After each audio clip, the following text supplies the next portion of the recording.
Thank you to everyone for coming, for joining today. We are going to focus on capacity planning generally, but also capacity planning in uncertain times like we're having these days. My name is Nancy Wood. I'll be the moderator for the day and keeping the conversation moving, looking at your questions, kind of bringing us all together. And before we kick off, I do want to cover a couple of logistics. The first is that we are going to use the Q&A box here in Zoom. So if you are an audience member, we say something, you've got a follow-up question or a question that isn't even a follow-up question, just something new. Feel free to put it in that Q&A box. I'll be checking it throughout the event and trying to pull in the questions that are relevant to the topic. If we can't get to it during the live part of the conversation, we'll save it to the end. We'll save plenty of time, 10, 15 minutes at the end to address those questions as well. So anytime along the way, drop your questions and we'll get to them at the end. And then I'll also say that we're going to have a short survey at the end of the event. So when you log off, please give us a couple of clicks, let us know what you thought of the event. And if there's any topics you'd like to hear us cover in the future, that'll help us with some planning too. So with that, now I'm going to get into our introductions. My name is Nancy. Like I said, I'm the VP of People here at Flawless Recruit. We're a people as a service company offering on-demand, fully embedded recruiting solutions for companies during different stages of growth. I'm joined by three wonderful panelists here. First up, we have Kaslow. She's the head of business recruiting at Miro. She just gave us a wave. She started her recruiting career at Box, where she led the G&A recruiting team. And after 5 years, she moved to Miro, where she now owns global business recruiting and manages a team of 40 recruiters, sourcers, and coordinators globally. She's helped Miro scale from 200 to 2,000 and loves the challenge of building a high-performing team through hypergrowth. Next up, we have Ambra Benjamin, the global head of tech recruiting at Datadog. In her current role, Ambra supports a team of more than 150 recruiting professionals working across the world, from Seattle to New York to Paris and many, many other cities. Prior to her work at Datadog, she spent about 7 years at Facebook, where she built their first ever engineering diversity recruiting team. And she's a huge fan of Nutella, I learned from her LinkedIn profile. So that is amazing. You and my 9-year-old niece. And then last, we have Neil Davies here, the global head of talent at Roku. Neil has worked in talent acquisition for some of the biggest names out there: Microsoft, Visa, PayPal, as well as startups like Flexport and Qualia. He's currently the vice president of talent acquisition at Roku and strives to deliver business impact and build teams at scale while driving innovation, change, and operational excellence in HR. So welcome to all three of you. I've got all of the big words out of the way, and now we can get into the conversation.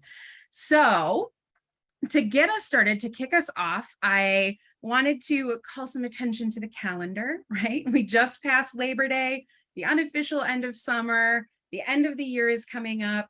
Companies are starting to get into that 2023 planning phase, headcount, hiring plans, that kind of stuff. So my question for you all when it comes to capacity planning is, when do you start thinking about the capacity of your team and the hiring demands that are coming up and whether they're matching or not matching? How does that all relate to this headcount planning process folks tend to go through here at the end of the year? I'll let one of you decide to go first, or I'll call on one of you to get us going, but I'm not sure if anyone has some starting thoughts for us. I can start. For me at the moment, the title says uncertain times, and I think managing headcount and capacity is kind of like a continuous juggling act, certainly at the moment. It's kind of front of mind, certainly. But now as you say, we're heading into 2023. I've been at Roku for about 4 months, and one of my immediate best friends that I made when I joined was one of the senior directors in FP&A group, and I meet with him like probably 3 or 4 times a week. I probably meet with him more than anyone else, because it is a very sort of dynamic business climate, and I want to be as close to him and the most recent sort of financial aspect of our business as I possibly can, to understand how that's going to impact us in 2023, and trying to get a picture also for 2024, because it is there's a longer runway in building an effective TA organization that's the right size with the right capacity than just a one-year window. Yeah, absolutely. Sierra, Ambra, any additional thoughts? Go ahead, Sierra. I was going to say we both opened our mouth. Yeah, I would definitely agree. I think the answer is always. I mean, always thinking about capacity and how are we best able to resource the business? Are there changes that are happening within the business that are going to impact, hiring 6 months down the line, 12 months down the line? So there's times where there's lulls, and we love those when we have clear headcount goals and resourcing to go after them. But I would say more often than not, especially within the tech industry, there's many changes that often impact the business, and particularly in uncertain times. I know for us at Miro, our headcount plans have changed more than once, even over the last 9 months. So it's a constant conversation with finance and with the individual recruiting leads on capacity. Yeah. I think the one thing I would add is Neil made a good point about all of the different sort of stakeholders and the players in these conversations, and making friends with those individuals or having a regular syncs with them as early as possible, because particularly in companies that aren't like Meta or Netflix or these massive organizations that have frankly like whole departments that just do headcount planning, and they sort of push that message down the ranks, and you don't really have a lot of say in a lot of that work. But in most companies that are significantly smaller, there are certainly and by small I mean even like 10,000 or less people, there's a lot of autonomy that we have in recruiting to be a part of that conversation and to like push pull. And the one thing I would say as a recruiting leader that's really important is to make sure that you're constantly pushing on that conversation as much as you can, even if it becomes annoying. Because the thing I always have to remind the partners and the people that I work with, our CTO, engineering leaders, et cetera, is that recruiting has to grow ahead of the company growth. So we need to actually be the first people to understand when growth needs to happen of the company overall, because what I'm sure a lot of us have experienced as recruiting leaders is sort of chasing our tail constantly around, getting our teams staffed late in the game, right? And now we're like through Q1 of the year, and we're supposed to be at such and such hiring targets. And so it's like we kind of perpetually get behind.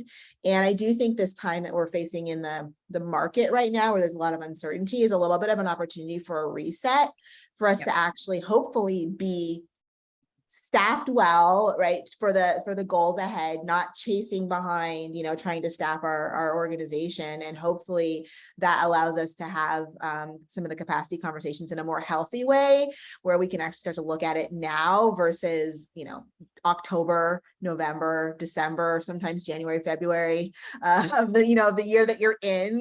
So I think continuing to push and remind people, both whether it's that hey, we need to know if we're going to hire a ton more people next year or year after, or we need to know if we're going to be flat growth wise. These are things as a recruiting leader you need to understand as early as possible, because it could change how you don't staff your team. Maybe you just kind of keep flat as a team, or maybe you also allow some healthy attrition and you don't backfill it because what's coming in the 9 to 12 to 24 months ahead. So there's on all sides of that equation, the earlier we can know, the better. So I really push that conversation a lot. People get sick of me, but I ask all the time, and literally in almost every one-on-one, starting with who I report to the CTO, but in almost every one-on-one starting around July, August, I'm like, so what are we thinking about growth for next year? I literally push it every single time, even if there's no response, because he's hearing things, he's having board meetings, right? There's things that are happening. And so I want to make sure that topic is top of mind. Yeah. I love that you called it the push and pull. And I think I often think of it as the chicken and egg situation, right? Which comes first? Is it the headcount planner? Is it the capacity? Is it the ability of the team to fill roles? Or is it the number of roles that need to be filled? And it seems to be a constant back and forth and balance. And so the more information and the more integrated your conversations are with those teams, the higher likelihood of success, hypothetically, that you'll have the team you need to hit those goals and be a little bit more agile in those situations. So I really love that push-pull idea. When we're thinking about capacity of recruiting teams, what sort of numbers, metrics, performance things are you looking at? How do you think about the capacity of your team and what that looks like? How do you keep track of that? I can start. Yeah, I was going to say, Ambra, I think this one was one of your areas you like. I feel like this is like making sausage. Like there's so many different ways to arrive at the end equation and at the end of the equation. And I don't know that there's a right or wrong way. That's the thing I've realized is like, depends on the organization. It depends on the stage of growth and, you know, all of the things. But for me, the way I like to look at it is I like to look at the capacity as like what's the total output I would expect based on the number of human beings that are on the team, right, in a certain capacity. There's ways to slice this. I was actually just having a really good conversation with our director of recruiting operations about this topic this morning, which was, you know, hey, like we should probably make sure that we're not putting operations and recruiting operations into our productivity numbers, right? Like let's cut that out, and like let's cut out, you know, leaders and managers with a certain number of direct reports. So like, if we do all of that and we look at coordination, et cetera, what does that mean? So like on the peer delivery side, you know, that based on that number of individuals, what is the output we would expect from those, you know, from those people? What's healthy, what's pushing too much, what's underperforming. And then from there, it kind of becomes this knob that I turn and I look at like on a quarterly or per half basis to kind of look at, okay, what do we have on the team? How are we goaling them based on what we think they should be able to produce? And then like, does that help us arrive at our end, you know, our end goal? Because there's like every recruiting leader has an end goal, right? Like it's like, we have to do this. We need to deliver this number of hires. And so a lot of that is kind of backing in from the number of hires we need to deliver. But I've also been asked in my role currently to do it the opposite way, which is to say, what do you think your team can do? Like, what can they produce based on who you have now, based on how much you want to grow? And so what I've done is like often delivered like a model, right? If we did 35% growth, here's what the team would need to look like. If we wanted to do 50%, right? Like, you know, kind of giving a couple of options of like what the team could look like. And then I think there's like, you know, there's how, like what that looks like with like, whether it's sourcers or recruiters or full cycle, like a lot of that is I found that it varies on the pipeline. And so I think it's also really important to slice capacity by pipeline and not just look at it as like an all up sort of number, but also realizing that certain pipelines are going to be higher volume. We should expect more from them. Other pipelines are more nascent, more difficult. And so therefore, like it's going to be a much more like the ratio of hires to individuals working on the recruiting pipeline is going to be far different. So I like to look at it that way as well. So like those are some of my early answers, but I'll leave space for other people to respond. Yeah, one thing I want to call out there is that idea that other leaders in the organization might say we need to make 100 hires, and my first brain thought goes, but like what kind? Because of exactly what you said, the amount of effort and energy and skill and ability that goes into filling one role may be very, very different from filling another role. And so it is important to understand that mix. Sierra or Neil, I'm curious, you know, when you think about that mix of, you know, either technical roles or non-technical roles or high volume or really niche or whatever, how do you factor that into maybe your capacity planning models and what you can expect from your team? Yeah, I can take a stab at this. Super similar to you, Ambra, in that we've been given both scenarios. First, come to us and let us know what your capacity is, and then two, here's the demand. Figure out like what your team needs to look like to meet this. So I think being able to have a flexible model that you can plug different numbers into is super useful for these times. A conversation we're having right now. We're sort of on the back end of it, so would be curious if Neil and Ambra, if you guys have heard any or have any best practices here. But we found that actually having standardization across recruiters of like what are our expectations of recruiters was something we were missing. So we got together at a leadership offsite to just say this is actually what we expect of all of our recruiters, with a little asterisk being like, unless it's an exception. And then we actually defined exceptions, and exceptions being usually like strategic sales roles, right, that are harder to fill, leadership roles, and then super niche technical skill sets. So basically, if it doesn't fall into one of these criteria, then this is our expectation of you. If it does, and you're an exception, this is our expectation of you. And so really trying to get super clear on what are the expectations, because it isn't a one size fits all approach of like, great, I have 10 recruiters, they can all produce X, here's your number. It really depends on what sort of roles they're working on, the seniority of the recruiter, the region that they're hiring in. So it gets to be a bit complex in terms of reporting back to the business, but I think having a general rule of thumb can at least get you 80-90% of the way there. So that's how we've sort of tackled it. But yeah, Neil, curious to hear from you if you have a perfect solution that you found so far. No, I think coming back to Ambra's point, there's lots of different ways of coming to the solution. And I think the most important thing is that you've got a methodology to get you there, whether it's super sophisticated or whether it's very, very simple.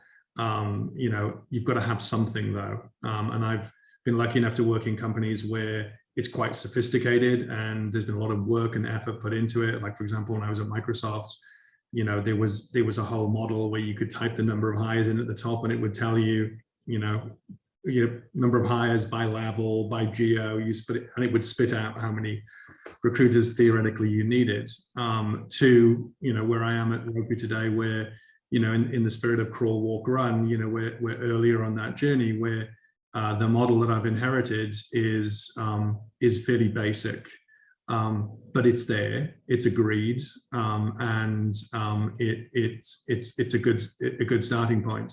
I think the thing to always remember with capacity is that there's trade-offs. There's the speed, cost, quality sort of triangle that you can look at, and you can get higher productivity by degrading your candidate experience. You can get higher productivity by degrading your hiring manager experience. You can get more productivity by driving down the quality of the outcome potentially. So we've all been in situations, I'm sure, in our career where we've landed somewhere where you talk to a hiring manager and a new leader in the organization, and they tell me, oh yeah, I just spent time in Greenhouse reviewing 100 applicants. So where hiring managers are doing the applicant review in Greenhouse, you can be an incredibly productive recruiter in that model. You can make a ton of hires, but it's probably not the model that most recruiting organizations would aspire to be. So I think it's making sure that we're surfacing those kinds of trade-off conversations. Do you want to drive diversity? Do you want to drive an amazing candidate experience? Do you, these are all, I think, sort of factors that we've got to weave into the conversation. What's the company's brand like? Do you have a high volume of high quality inbound candidates? The startup I was with before Roku, 85% of our candidates came from an outbound motion. 85% of our on-site interviews came from an outbound motion. That's very different to a company where you're seeing a high volume of potentially high quality inbound applicants. So again, this is just a tremendous amount of complexity, but simplifying it and aligning on it. And unfortunately, I've also been in organizations where that alignment's never happens, where you haven't been able to get the CEO or the CFO or the CHRO to really line up and agree on what that sort of model is, and you find yourself in kind of presentation paralysis where you're endlessly having the conversation. So I think something is probably better than nothing. And once you've got it up and running, then you can fine tune around some of those other qualities. One thing I would add, because it's sort of, you mentioned it just now, Neil, when you were talking about the trade-offs with productivity, and Sierra, you kind of asked around what are other people doing with agreeing on set deliverables or expectations. One thing that just occurred to me when you were talking, Neil, that's I think really crucial, and I got to give credit to my time at Meta, because I think there's a lot I learned there about operational excellence, good and bad. But nevertheless, it's all, all learning opportunities. And one of the things that we've tried to do at Datadog is to make sure that we're also measuring the other things that are part of our process. And I'm certain that other companies are doing this as well. But, looking at things like we have, operational excellence dashboards, and where we can actually see at any given time, like, are there candidates stuck in stage where a recruiter has not engaged them and they are active and they haven't been engaged, for a longer than certain amount of time. We have candidate experience scores, candidate quality scores, right? Where like we actually can see the recruiters that are, giving a good candidate experience versus a bad candidate experience based upon like the, some of those measurables. And we actually tell them, we expect you to keep this score at a certain percentage, or it should be increasing, right? If it was low, there's all kinds of different fields and things that we have reporting on that are catching in greenhouse in the data where there's probably inefficiencies with recruiters themselves or with our process. And so that's also part of this, because you can actually look at data and understand if quality of experience and candidates is going downward because you're pushing more volume. So I think it's also important to be measuring and looking at that as well. And recruiters should be held accountable to not just delivering hires, but like, how did you get there? Like, I think the how is really important. That's super important. I think a really good call out too. A lot of times when we're talking about recruiting metrics, we're talking about things like time to hire, and we're talking about conversion rates in the funnel, and we're talking about, like the really hard metrics of the actual recruiting side of things, right? But there is this more nebulous quality and experience, and how do we measure that? And that's just as important to understand what your team is capable of and what trade-offs you're making when you're saying, like, we've got to up the volume, we've got to, cut costs, we've got to, improve quality, that kind of thing. Because you're 100% right, Neil. Like, you can't have all three, or it's really, really, really hard to find that perfect balance between all three. And so there's usually some sort of trade-off you have to make in these situations. But again, most CEOs care the most about quality. Yep. One of the pinnacle points of my career was sitting down with a leader and showing them a chart that showed, it was when I was at Microsoft, and we'd built a quality of hire index that basically showed how hiring outcomes changed over time. And it did this, it went up and down. And when you mapped the quality of hire index against how many open recs we had, there was a clear correlation between the two. There was a point we got to, and it was, I think from memory, like 400 open recs, where the quality of hire significantly dipped. And so I think that's the other thing that's important to think about as well, is obviously recruiting capacity is important, and that's the pain that we experience. But really, as shareholders, as employees of the company, we want what's best for the company, and that's a higher order metric really than some of the more sort of tactical things. What happens when we hit 400 was we saw a significant drop in the quality of the hiring outcome. And at the end of that meeting, it was like, okay, that's it. We're never going to open more than 400 recs, which was like, honestly, like, music to me, because, okay, that's good. But it wasn't about recruiting capacity. I could build recruiting capacity to 500. I could build recruiting capacity to 600. But the organization just didn't have the capacity to interview and select effectively once you hit that 400 thresholds. Yeah, that's a really too. Oh, go ahead, Sierra. Go for it, Nancy.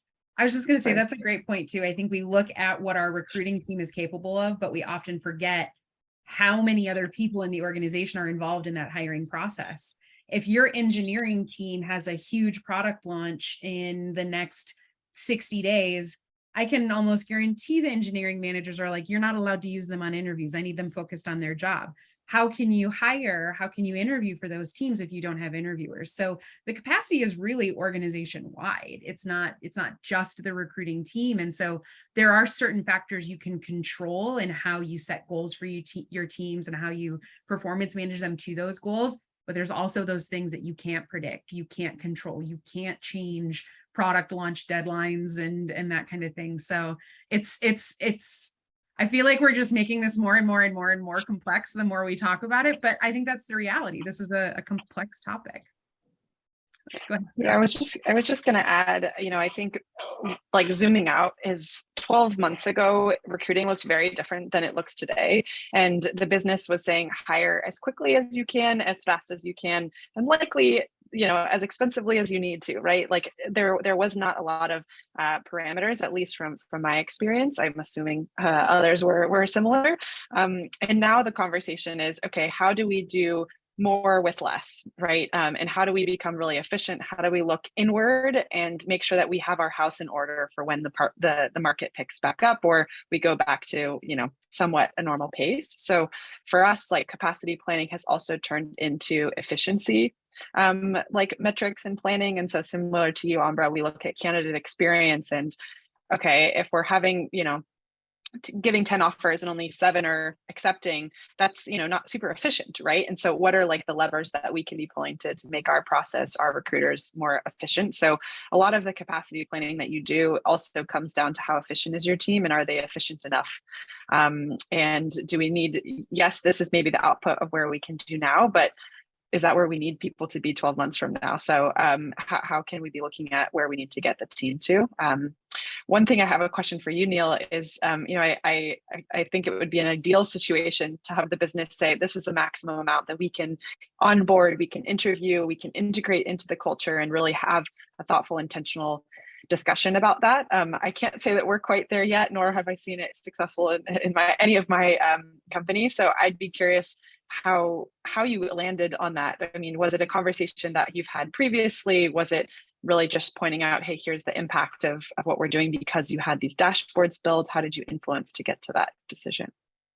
It was honestly 2 charts. One chart showed our headcount growth over time, and it went like this, up and down, up and down, up and down.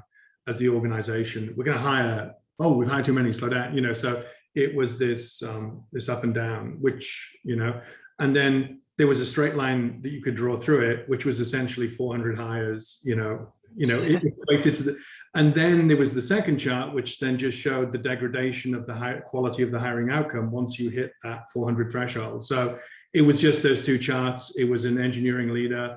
I barely had to speak. It was as easy as that. So there's a lot of work that went into getting to that point. So Chris Rosenow, who's probably on this call because he's now with Flawless, helped me build this entire model that drove this quality of hire index. In my career since then, I haven't been able to replicate that work in the spirit of crawl, walk, run. That's kind of running, and I've not run it. I've not run at that level. I hope to again at Roku. So yeah. We had a question entered in through the chat about this quality of hire metric. And so the question is, what data points do you look at when determining the quality of hire? So when you say quality of hire, I guess, what does that mean? What were you looking at?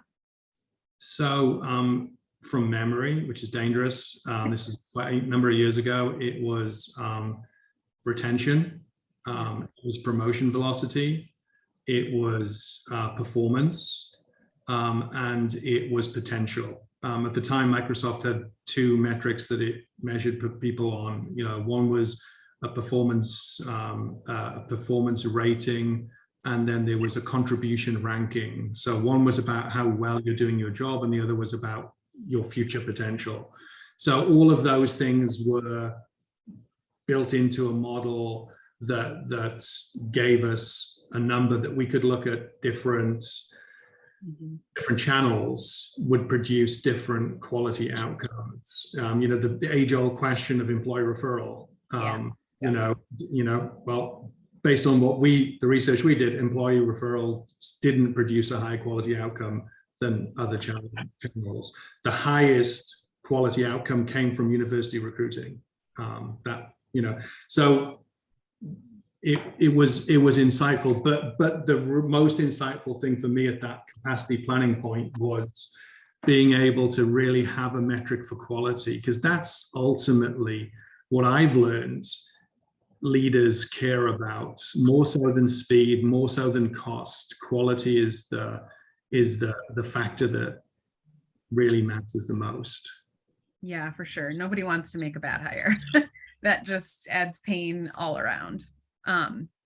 Sierra, you mentioned something that I wanted to come back to, which is the hiring landscape 12 months ago looked very, very different from the landscape of today. At least in some industries and markets and pockets of the hiring landscape. But we've talked a lot about balance too, this balance of how many recruiting team members do you need doing what compared to how many roles and whatever. It's really hard to find that balance. More often than not, you're going to be where we were a year ago, which is way more demand than your team can handle. And so how do you get more efficient? How do you make your team more efficient? Or how do you supplement your team with temporary external solutions? And there's actually a question in the chat here too of, have any of you had to capacity plan for contingent staff? If so, how does it differ from your internal staff?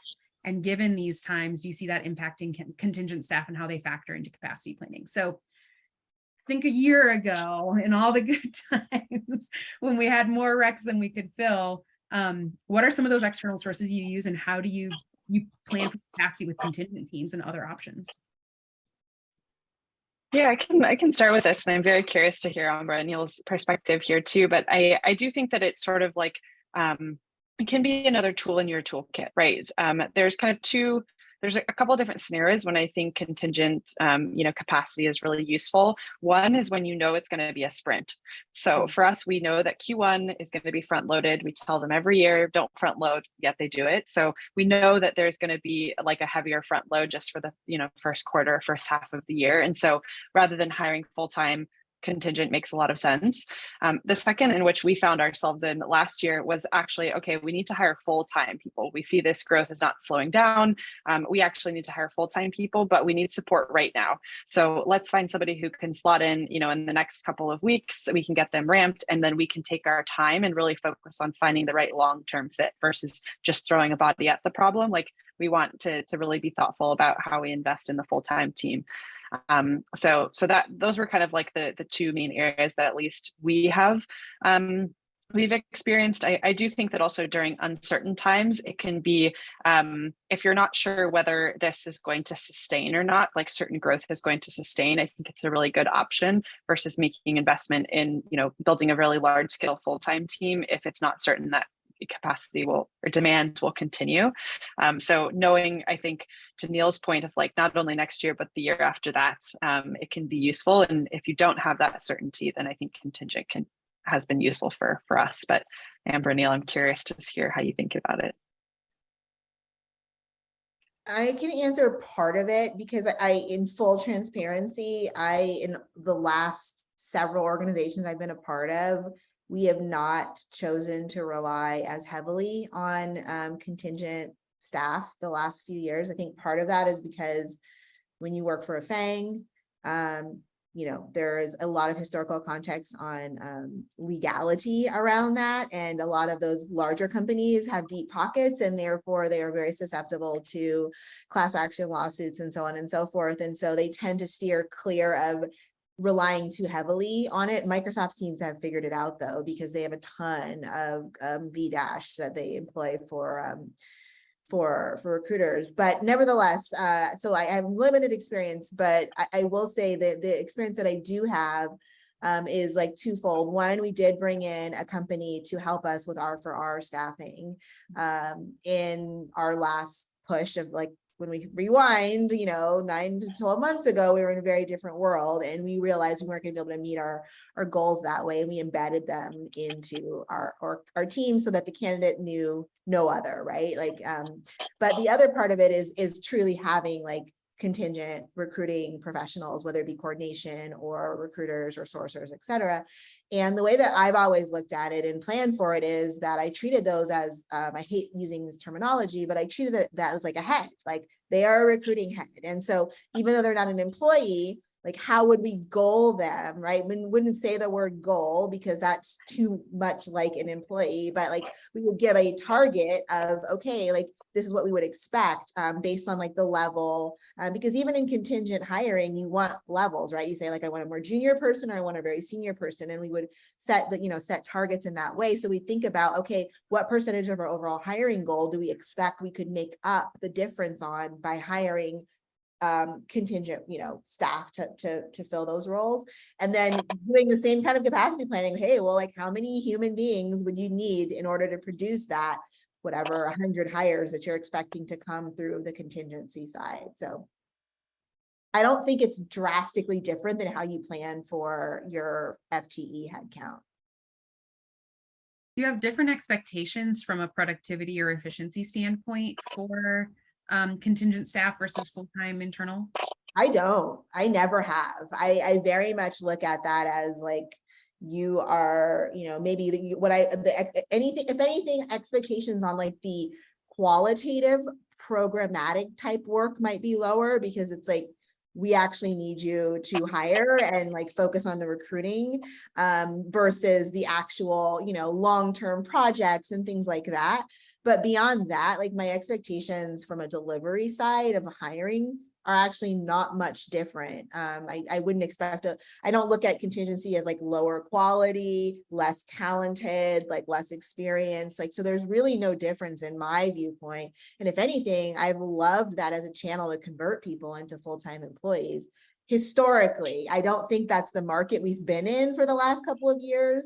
To be honest, like if you want to be a full-time employee somewhere, you can go be a full-time employee somewhere as a recruiter. That didn't used to be the case. Like it used to be years ago, decades ago, like a company would always keep a certain percentage of their workforce contingent. Like that was just how they ran. And so there was always that aspiration to want to become converted to full-time. You wanted one of those slots. Whereas now it's kind of become more of a career choice. Like if somebody's, contingent worker, like they like that life for themselves and they want to stay there, they don't want to be a full-time employee. Yeah, no, I'd agree with everything that Ambra and Sierra just said. There's different types. There's just like a contract recruiter that you hire and bring in as an individual. Then there are third parties like Flawless who will go and find and hunt and train and bring that person to you with hopefully validated pre-qualified skills and experiences and maybe some tools and some support behind the scenes that they bring with it. So whatever that solution is, in my mind, I look at it as relatively interchangeable. I think that there is sometimes a belief that a third-party firm can be like a silver bullet, and there isn't. That they're hiring recruiters in the same market that we're hiring recruiters in. They're facing some of the same retention challenges that we're facing. When I look at a provider of contingent recruiters, that's really what I'm looking for from them is, would I go work for them? Because if the answer is no, then probably most other recruiters wouldn't go work for them. And therefore, they're not necessarily going to be able to bring me high quality. So what's their value proposition? What are they offering recruiters on this? I have a belief that a really good RPO type company should be able to offer a better career value proposition, or as good a career value proposition, a slightly different but equal career value proposition than I can offer as an in-house recruiting organization. Different flavors, someone who comes in-house is going to look for a different career path, perhaps, than someone who's working for an RPO. But if that RPO can't offer that really powerful value proposition, then I probably don't want to use them and need to keep walking and keep looking. The other thing that I think is important to mention around capacity planning, we touched on it a couple of times, but as I was thinking, employee referrals, you do have the potential, I like say 4,000 employees working at Roku. I've got 4,000 potential recruiters to help me. And if I can engage the workforce effectively with employee referrals, then that's again a multiplier effect for me when it comes to capacity planning. If I design a program that's good, that's effective, and I can get, high quality referrals as opposed to high volume referrals. So the design of a referral program that, again, maybe you can ratchet up the incentives a little bit. Maybe you can ratchet up the marketing when you need more capacity. I've done things in the past, like when I was at Flexport, we did a raffle. And so anybody who made it, anybody whose referral made it to an on-site interview got a ticket for a raffle. And every month we did a tombola and we pulled the name out.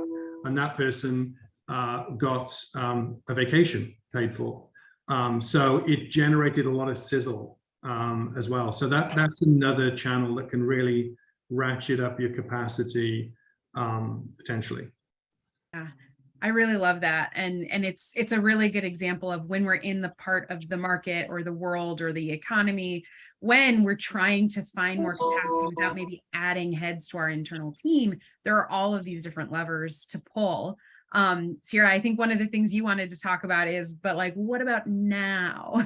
What about maybe the world we're in now, where we've got more recruiters on our team, and we're maybe in this like weird transition between, we don't know our 2023 headcount yet, but we've slowed down for 2022, and we're kind of, finding ways to stay productive and keeping your recruiting team engaged and adding value to the business. And so I'm curious how all of you are maybe using this quieter time to stay productive and adding value and all those other good things. So Sarah, did you have any ideas, or are you looking for Yeah, ideas? I mean, we've put together a pretty comprehensive game plan. And so I guess, would be looking to hear if there's anything we missed or learnings for next time. But generally the route that we have taken is sort of consolidated. What are all of those projects or things that have been on our backlog of talent mapping this new region, or the employment brand project, or cleaning up greenhouse, or, whatever it might be. And we mapped them all out and then said, okay, which recruiters are focused on still core recruiting and building for their teams, and which individuals might have a little bit of capacity to help on these, and have sort of created little pods of people to go out and work on project work. We've also found a few slots in other parts of the organization, actually embedded in teams. So one of our recruiters is actually moving over to help out solutions engineering, one on customer success. One is actually, this one is a pretty unique one, but is actually building, how do we use Miro as a use case to go sell to customers? So as a recruiting team, so that the sales team can go sell to recruiting teams. So have gotten really creative in terms of how can we utilize our team and make sure that we're still adding a lot of value to the business, but also recruiters aren't twiddling their thumbs, and that there's actually really productive work happening until we get, all right, you're off to the races for next year. So anything that we've missed, or any other creative ideas that you all have seen work well with your teams? I think you have everything you went through is those are all things that would have been on my list for sure. So it sounds like you definitely have a really good game plan. A couple of things that maybe you already mentioned or touched on, but another angle of it. So you'd mentioned the projects and the things that you haven't had time to work on, or the team hasn't had time to work on, and kind of doing a lot of that. I think one thing I would think about adding is one of the things that falls down when we're busy is documentation. And the bigger the recruiting team grows, the more it's harder to wrangle those things as well. And so I wish that we had some, we actually don't have downtime right now. We're still kind of steady ahead hiring. But one of the things that's kind of on my radar is like, we have got to build a more robust, like central repository of like all the recruiting things, right? Like where to find things, forms, processes, like that needs to all be cleaned up and centralized in a way so that when someone's brand new or switching to something they've never done or whatever, they can kind of go. And we use Confluence at Datadog, but like one of my things is getting things out of docs. Like when people tell me that something is in a Google Doc, I want to, no, like that's not a good place for it to stay. Like it needs to be someplace that feels more concrete. And so like getting things out of Google Docs and into like actual like things with clickable links and places you can go. And so like that's one thing I would say. And then another thing I was going to add was on the sourcing side, I think that's a really good time to do some, you mentioned talent mapping, but I think it's a good time to also do like deep research on luminaries, people of color, diversity. Like I think when like knowing who those individuals are before you need to reach out to them is like half the battle. And part of the problem, I think, with diversity hiring is that people know that it takes a lot of work to identify who are these individuals that we should be going after. And so then, you know, like put that work in early so you know who they are. Like I say to my team all the time, I'm like, at any given time, like, what's your pipeline? PM, who are the top female PM leaders in the United States? You should know, like, you should be able to tell me who are the top 25 that you would want to hire. So go find that out, figure that out. And then like, let's build a list and a strategy on like, can we even engage them or how should we over time? So I think like that exists for every pipeline, right? Like there exists some sort of space of like, who are the people that we know we should be going after? So I think challenging your team to like do some research on that is something that's interesting. And then the last thing I was going to say is, you mentioned like the data cleanup side, like this is a huge thing because reporting out is, if you don't have clean data, you can't report out, like the garbage data in, garbage data out. And I cannot tell you how much time I've spent with my team trying to get like missing details added, things like where we're trying to run a report on locations and where we're hiring and like it's messy. And so like they have to go back and clean that up. So I think even too, if like you could do it like an audit of like figuring out like what are the things that we need to have to be able to run clean reporting, and then spending that time cleaning that up, because it can be very manual and it totally falls by the wayside. So those are my suggestions. Yeah, super helpful. The one I was going to add to was training. You know, I think a lot of times, even when it comes to like interviewer training or hiring manager training, or really anyone involved in the interview process, you know, it's not just recruiter training, but it's everything else and how your recruiters partner with the different people across the organization. Sometimes that falls by the wayside when it's that really urgent hiring need and you go, great, you're a brand new hiring manager. Well, we'll figure it out as we go. You know, now would be the time to be sitting down and talking with them about what their roles and responsibilities are in the hiring process and how you all partner with the processes, and going through some of that training with them. So that'd be another thing that can often be overlooked, but would be good to bring back. We're getting to less than 10 minutes on the clock. And so I'm going to ask one of the questions from the audience here, which is, what tools did you use when learning about capacity planning and modeling, or, you know, what tools do you use now maybe to manage your models? I imagine it's just spreadsheets, but are there other resources that folks can use in their capacity planning process?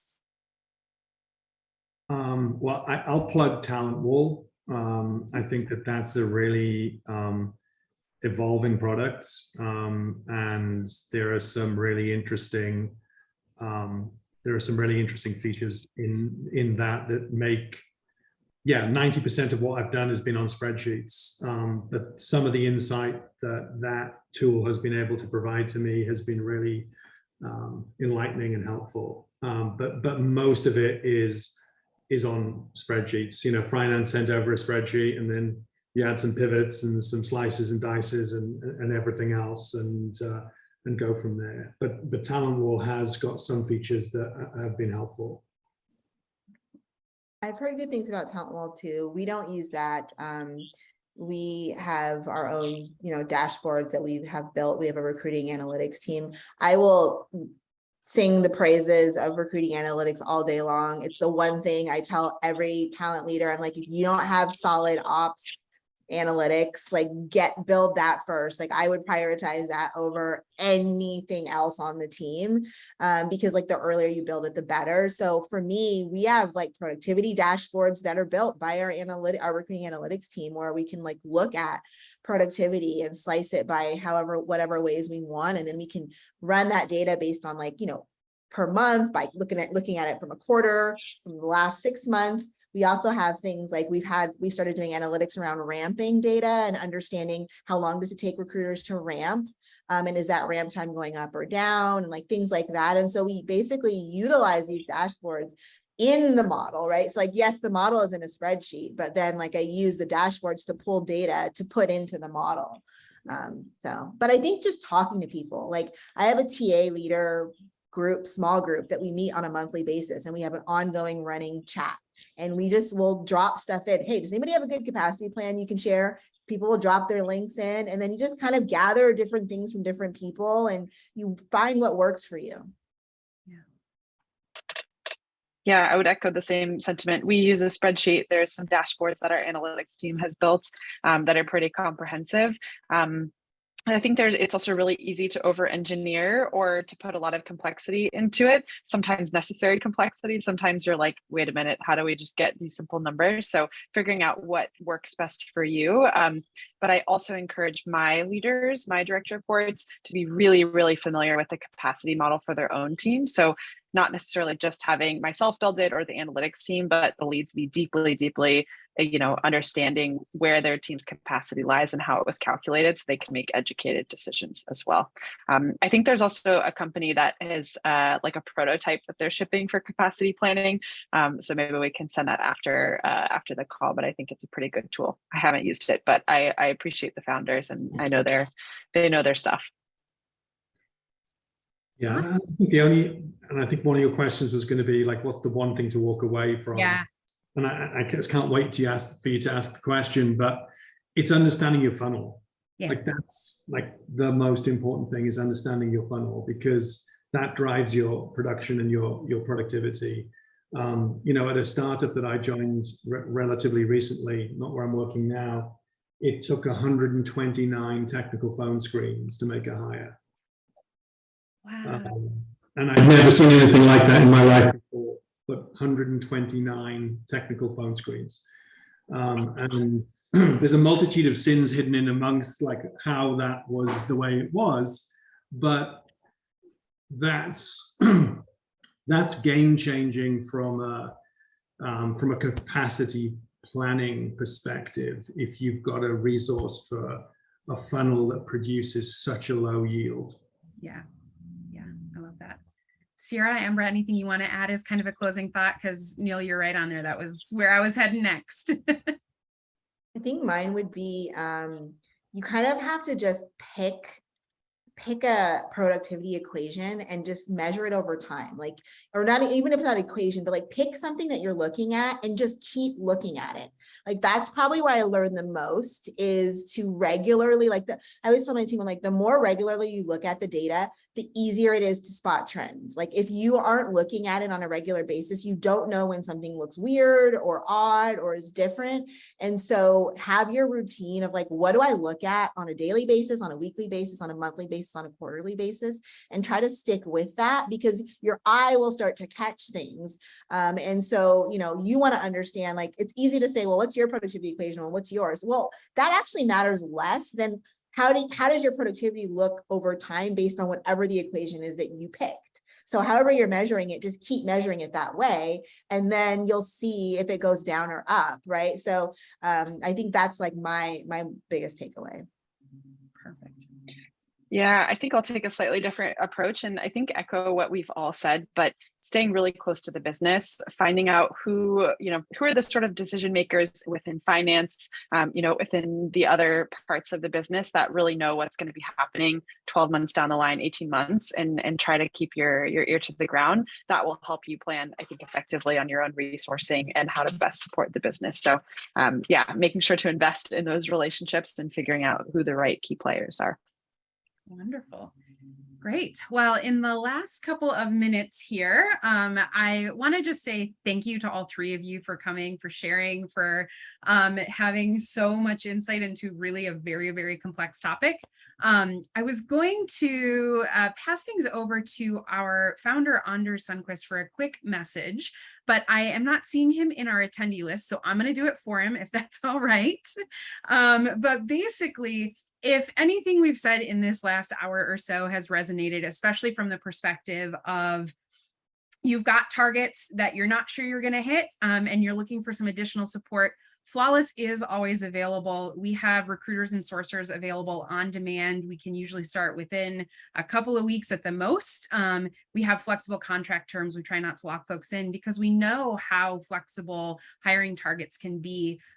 We provide the back-end support, training support, all of that kind of good stuff that Neil, you were mentioning you look for in RPOs of how are they developing their team and making their team effective. So if you're looking for some additional support, feel free to reach out. Anders is always willing to take meetings and phone calls.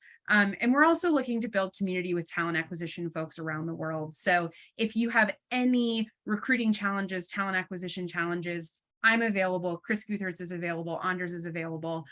We're offering free just kind of consultation sessions. We'd love to talk with you about your challenges and help provide some guidance and generally see if we can connect you with anybody else who might be able to provide some solutions to your issues. So with that, I will say once again, thank you to Ambra, Neil, Sierra, to everyone who attended. It's been a great hour. I appreciate your time. I appreciate your expertise. And if anyone has any follow-up questions, feel free to get in touch with us here at Flawless, reach out on LinkedIn, anything like that. And we will hopefully see you all at the next event. Thanks, everyone. Thank you. Awesome. Thank you. You take care. Bye-bye.